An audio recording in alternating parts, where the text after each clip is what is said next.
قصتي لي العبرة، قصة اللي لازم كل واحد فيكم يسمعها ويستافد منها، لأنها كلها عامرة بالعبر. ما بين ليلة ونهار راجلي كيتبدل عليا. كنت عايشة معاه سنين وأعوام. كنت لالا ومولاتي. كنت واحد المرأة اللي هي صبارة وبنت الأصل. كان كيقول لي عمري نفرط فيك وعمري نخليك.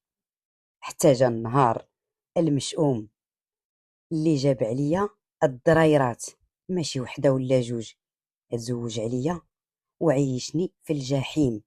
تقلبت حياتي ما بين ليلة ونهار. ولكن ما تخافوش عليا، رديت دقتي وخرجت انا هي الرابحة، وليت انا هي مولات كل شيء. الا بغيتو تعرفوا كيفاش، وبقاو معايا حتى الاخر، حيت النهاية ديال هاد العبرة هادي ما غادي يتوقعها حتى واحد فيكم.